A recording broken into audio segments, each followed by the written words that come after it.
Welcome to On Texas Football. I'm Bobby Burton, joined by Blake Helm. This is the Saturday conversation at On Texas Football. Blake is the father of Texas tight end and future NFL draft pick, Gunnar Helm. Blake, welcome to the show, and we appreciate you joining us. Thanks, Bobby. Happy to do it. I've been a big fan of yours for a long time, and I was watching you before you started on Texas, so it's good to be with you, and it's good to have met you along the way over the last 4 years. Well, you've been a tremendous, just a good person to know. I've met you at a couple of different away games. I want to ask you that. Let's just start there. We're going to have this question. I wanted to have this, though, overall, because I feel like parents of players can be very educational to the fan base as a whole, because they're a little bit older, have a little bit more thought process that goes through the whole recruiting process into where now Gunnar's, getting ready to live out his ultimate dream of playing in the NFL, and just taking people on that ride through a parent's eyes, I think can be very possible. But I want to start with the first question. You've been to all these away games. I met you at a couple of them, of Michigan and Alabama. Which one was your favorite away game? Let's start there. Oh man, that's tough. I mean, in the beginning, it was great. We had a group of parents that we ended up traveling together. Like not traveling together, but we would be together, and sometimes we'd get VRBOs. So it was like me and Eric Wright with Charles's dad and Peter Taft. So the three of us, if the girls didn't go, like in the early years, we would just go get a VRBO. And Lubbock was quite an experience. There's some pretty funny stories on that one. I would think Alabama for me was one of my favorite because I have a daughter that was a freshman that year and another daughter that had just graduated the year before. So all my girls flew in for the game, and so that was a really special weekend. Michigan was cool. I mean, just the experience of the big house was really fun. But we enjoyed even going to Manhattan, Kansas, and Lawrence, Kansas. And we'd get these VRBOs in the where the professors all lived, and we would wear all of our Texas gear and walk to the college bars and get a lot of sneers until they found out we were parents of kids on the team, and then everybody was really nice, and we really generally had great experiences, but a lot of fun. The majors would be there a lot. It was kind of the same group who would travel, and Baron Sorrell's family. I don't think they've missed anything ever. I've got to be good friends with his brother who works on Wall Street and lives in New York with two of my oldest daughters live in New York, and they run into him. So it's been, I'll tell you, the 4 years I don't think could have gone any better for us as a family, and really for Gunnar as a student athlete. It's just been nothing short of magic, and a lot of great things had to happen to line that up, from the day he committed till, Herman got fired and all that stuff had happened. So I was going to ask you about that. Take us back to that. Let's just start there, the recruiting process. A couple of things I'm interested in is Gunnar's process and how it was viewed through your lens as a parent. Like, how much input did you really have? Did you really say, Gunnar, this is your decision? Like, what take us through that process and everything about that. Yeah, my wife, we wanted it to be his journey, and it happened so fast. He moved to tight end probably 2 weeks before his junior year, and he was a wide receiver. Yeah. And, well, I'm not going to tell that story, but they moved him to tight end, and, he just blows up his junior year. And by the end of the year, I think he had 30 something offers. And so it happened fast. He got Colorado State, Colorado, Central Michigan, Auburn. Like, those were his first four. And then after Auburn, he was getting 4 or 5 every week. So it was just one of those things that was crazy. It was also kind of coming out of COVID. So he never got to do any of his official visits, which is a real bummer for him. And so, one summer we flew to Madison. He really liked Wisconsin. Well, we had seen USC and UCLA before COVID hit. And he was kind of, he liked UCLA, wanted no part of SC. So, as we went through, we kind of did a drive through the Midwest. We went to Wisconsin, Ohio State, Iowa, and Nebraska, kind of on our way back from Michigan. And it's good for him to see the campuses, but we couldn't meet with any coaches. We'd have players sometimes meet us on the campus and walk around a little bit. And then he got Alabama, and then he got LSU, then he got Georgia, then he got, Ole Miss. And the funny part is I told him, I said, I've told him a couple things on the journey. I said, number one, this is your journey. I don't care where you go. But he was really leaning towards LSU at one point. And I said, I just want to ask you one question. Do you think you'll make lifelong friends in Baton Rouge, Louisiana? And he said, probably not. And I said, I think that's something to think about, right? So he was thinking about it. And then the other one was he got Ole Miss. He really liked Ole Miss. And I just said, there's only one coach I really don't want you to play for. I go, everyone else I don't care about. But I just don't like Lane Kiffin. I saw what he did at Tennessee and then USC, and I'm like, I just don't think he's a good guy, And that was the only thing negative I said in the whole process. But what was interesting is Texas was his 30-something offer. It was his last offer. And he was like, nah, everything was, I don't know. And Texas had two tight ends committed at the time, Lake McCree and Landon King or something like that. I can't remember. Yeah, out of the Woodlands. Yeah. Yeah, so he was committed to Auburn. Well, they were both committed to Texas. And then you remember when Herman brought in a new offensive coordinator before his last year, right? Mm-hmm. And they brought in a new tight ends coach. So both those guys decommitted. Lake went to USC, Landon or whatever his name was, went to Auburn. So they had no tight ends. And Gunnar was their first call. And he hung up the phone. He goes, I want to go see Texas. And I said, okay. So we literally got on a plane.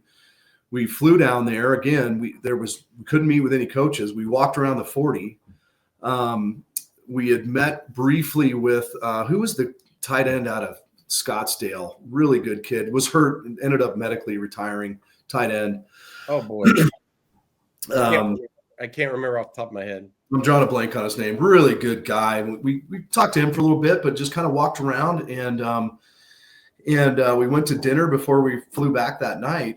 And he looked at me and goes, I'm committed to Texas. And I said, hold on, you're gonna think about this for 24 hours. You're gonna talk to your mom, and but I'm not gonna stop you. But I want this to make sure it's the right decision. So the next morning he woke up and goes, I'm committed to Texas.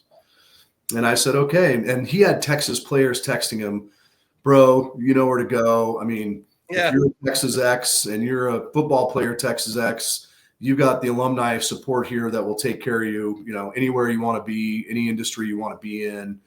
So he really, really liked that. He loved the culture of Texas football. It's a religion. He'd watched Friday Night Lights a million times in high school. He'd always loved Texas, which I didn't know, but looking back, he's got Texas paraphernalia from when he was a kid. So he called, he said, I'm going to commit. And I said, well, I just got one thing. You can do whatever you want. Meanwhile, my wife and I are like, it's an hour and a half flight to Austin. We love Austin. We love Texas. We love everything about it. But I said, it's your decision. Just know one thing. Tom Herman's getting fired. And he goes, do you think, Dad? And I said, I promise you he's getting fired. And he goes, I don't care. I'm going to commit to Texas. And I said, okay. So he called Herman, and Herman, was very excited. And 2 weeks after signing day, Herman got fired. And I said, the risk you take is that whoever replaces him, if it's like a Mike Leach who doesn't believe in a tight end, you're kind of hosed. So you're taking a risk, but he'll get fired. And so, I said, you should start playing the lottery, because then they brought Sark and Banks, who offered him at Bama. So Gunnar knew Banks already. And, and Sark loves the tight end. And so the rest is history. That's awesome. And I think that gives people an inkling of what all goes in it. And it really, it's almost serendipity, right? Last offer or one of the final offers, even though he knows that the coach may be getting let go, still decides to go to Texas. And then it turns out where I just remember you were talking about earlier games that you went to. I mean, the Michigan game for you this year and your family, and for Gunnar, in my opinion, had to be one of those moments where you had to have some tingles going down the back of your spine. I mean, seriously, as a guy that is rooting for you and your family, and for Gunnar, that had to be pretty special watching him do what he did there in Ann Arbor. It was unbelievable. I mean, my wife and I kept looking at each other like, did he just catch another one? I mean, he had like 9 catches, and he scored that first touchdown. It was on the other end from where we were, and I saw it happen, and I kind of knew it was him. And I'm like, did Gunnar just score that? And then we're sitting with all the parents, and everyone's like freaking out, jumping on us, and we just had such a great parent section. We had so much fun. Gotcha. That's what it's all about, right? The journey and the path along there. I want to talk to you about Steve Sarkisian a little bit. One of the things he's big on and has been big on is development at Texas. Yeah. Not every coach at Texas has necessarily maximized his roster. But the way you do that is you develop players over time. Gunnar came into Texas at what, 215, 225 pounds max? 225 when I dropped him off in January. Okay. What did he end up at? And maybe share people that journey of how it's not just 1 year, it's 2 years, it's 3 years, it's 4 years of all this combined effort. Because you were just talking about Baron Sorrell and his dad, and I was talking to him at Pro Day, and Baron and Gunnar are very similar in that regard. Yeah. They were not the biggest guys coming in, but they're leaving full-grown adults, if that makes sense, physically. And that development that Sark has preached, for right reason, both of them were at the NFL Combine and had, really successful careers at Texas. Yeah, no, I mean, and also Baron, I think Gunnar and Baron were in every single class together. It was hilarious. They had the same major, so they were literally every class together. So they're tight. They really think a lot of each other. But the development is, I think it takes both ways, right? You have to have a kid who is going to be committed to developing. And in the world of the transfer portal and not now all the money and, hey, we'll give you $400,000 if you come here, that's pretty tough to pass up for a lot of these kids, whether they want to develop or not. But I think Gunnar was committed. He never wanted to leave Texas. Did he have some tough conversations? He did, where he's like, I know I'm as good as JT, and, I think I'm better than JT. But Banks was like, well, JT's a better threat down the field, or whatever the reason was. And so Gunnar accepted it. And he said, I'm going to work on my blocking then, because at the next level, you got to be able to block. And so he perfected his craft. And then I think everybody saw when JT got hurt, those 2 games he really didn't play much in, Gunnar lit it up. And so we knew it was there. He knew it was there. The coaches knew it was there. But Gunnar stayed real committed to the process. And I think Banks is a great coach. Sark's a great coach. The one thing I'll say about Sark that I really liked is they would do these exit interviews, obviously, after every season. And I think it was after his sophomore year, he told Gunnar, he goes, listen, you and JT are both going to be all Big 12 next year. You're going to be involved 3x more in this offense than you were this year. You're both going to be very pivotal parts of our offense. And then you're both going to be Big 12. JT is going to go to the NFL. You're going to be the guy first year in the SEC. He goes, you're going to be all SEC, and you're going to go to the NFL. So he told him that his sophomore year at the end, which I thought was really cool. And that's exactly what happened. So Sark had a plan, and he would share the plan with Gunnar, and Banks had a plan. Obviously, Gunnar dealt way more with Banks than Sark. But I feel like their communication was really good, and Gunnar knew where he stood. And he knew what he needed to work on. He knew what he needed to perfect. And they showed him a path to that. And Torrey Becton, Gunnar went to Torrey after his junior year and said, here's the deal. I want to play at the next level. Number one, I want to help win a national championship. I want to win an SEC championship. But I want to help this team do all that. But also my personal goals, I want to go to the NFL.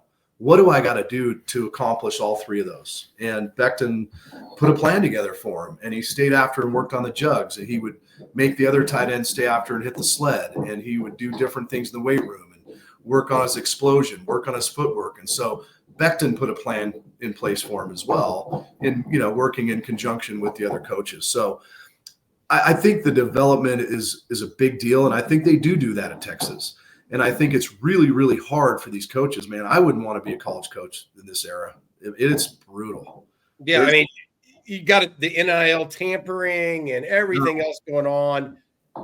Just keeping a player's focus. That's one of the things I was trying to compliment Gunnar on, really, as well as Baron Sorrell, is they were able to maintain their focus amidst all the chaos around them, right? I mean, it's hard to be steady when the waves are going up and down, and really hard. And you see the money thrown around for guys coming in from the transfer portal and these 4 and 5 stars coming in, and the money they're getting and the cars and and Gunnar didn't get any of that. He was, he got paid in the NIL, which was great. But I mean, the money he's watching some of these kids get paid who have never taken a snap for the University of Texas. Here he is. He's played, I don't think a lot of people realize, and you mentioned it, Bobby, Gunnar's played in every single game he's been at Texas. He started at Y his first 2 games because Jared Wiley was hurt.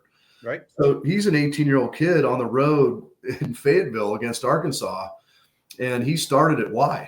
And so he's played a lot of football.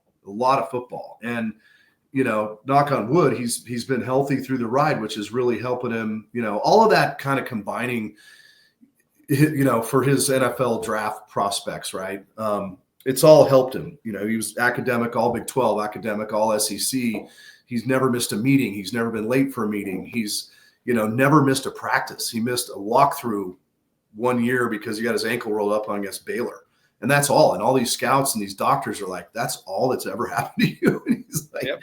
Yeah. And so I think it's a testament to Texas too, that they have the strength and conditioning where, you're able to play a 16-game season. That's a lot of football. Yes. But, yes. Yeah, well, you talked about briefly there, speaking with Blake Helm, father of Gunnar Helm, here on the On Texas Football Saturday conversation. You talked briefly about that NFL dream when he talked to Torrey Beckton about that, and Sark kind of gave him the guidance of what he thought long-term could be. All right, take us back to a month ago now, roughly. Gunnar's preparing for the NFL Combine. So, I mean, this is the dream, right? He goes to the run his 40, first real test that there is. He rolls his ankle on a false start. And not having all these injuries or anything like that, how do you react as a father? Then he runs a 4.9 and everybody's like, oh, wow, Gunnar Helm's slower than we thought. All this stuff comes out. I got a text from you, and I was like, man, that just sucks, right? How do you as a dad, you're seeing your son's dream, and he's done all these things, and all of a sudden he's on national TV, and he rolls his ankle and has this thing happen. What is your conversation with your son? I'm sure he's laying on some expletives, maybe like, I can't believe this. What happened to me? I mean, how do you support your son through all that and maybe guide him through it a little bit? Well, our first reaction was just heartbreak. I mean, it was just, I was so heartbroken for him because, 2 days after the Cotton Bowl, he flies down to Nashville to train. There's a whole program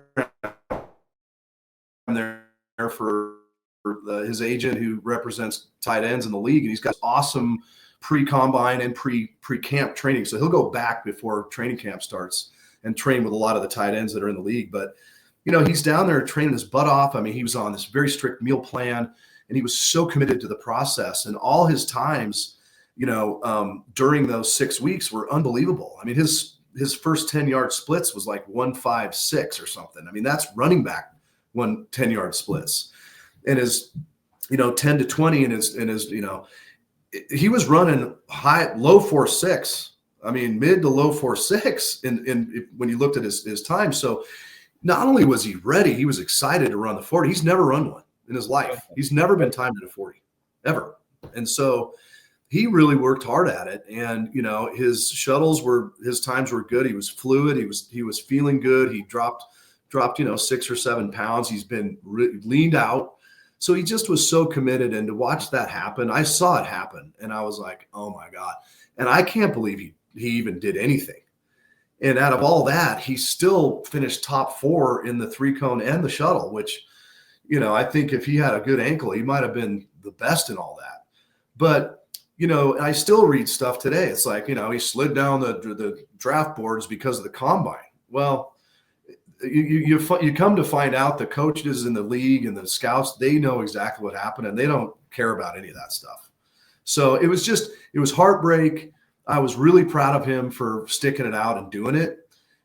But I'll tell you, it was that next 12 hours was really, really brutal. He was like calling me, I'm never getting drafted. I can't believe that happened. I'm done. Like the sky is falling, and I'm on the phone with his agent. And it was funny. I was on the phone with his agent. His agent's walking through the hotel in Indy. And as I'm on the phone with him, I hear this guy say, "Hey, Jack, Gunnar, one of your guys?" And he's like, "Yeah, he's one of my guys." And he goes, "Oh man, how's his ankle? That was brutal. I can't believe he ran that." This was before any news broke. So there was coaches and everyone saw it happen. They knew. They didn't think anything of it. They're like, we watched 4 years of tape on you, man. Like, we know you play a lot faster than a 4.8. So it didn't matter to who it really matters to, but the media just crushed him. And I think for Gunnar, he was kind of a darling of the media this year because he had this breakout year and a lot of great stuff said, and you guys were great to him. And he just had a phenomenal year. And so he wasn't used to negative things like that. And you tell these kids, stay off the media. That's how they grow up. They can't not stay off social media. So they see everything. And he's like, all these people are talking about this. And I said, okay. So he finally learned, okay, separate yourself. The pictures went to Ian Rappaport. He tweeted it out. Everyone was like, okay, now we get it. And from the time Ian Rappaport tweeted that out, Gunnar was back home by then. And he was like, you could just see this weight lifted off him. He goes, I think it's going to be okay. And I said, buddy, it's going to be fine. I mean, it wasn't your fault that you twisted your ankle. You still ran the whole thing. It shows a lot of teams that, if you do that in a game, you're not coming out of the game. You're going to finish the game.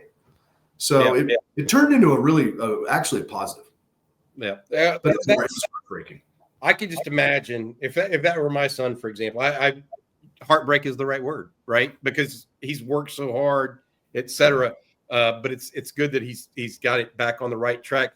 I think about this and just thinking about how stressful it is to be a parent where you can't go help your kid, et cetera. We all know how that works. If you've had kids, it's like a very difficult conversation or a very difficult feeling.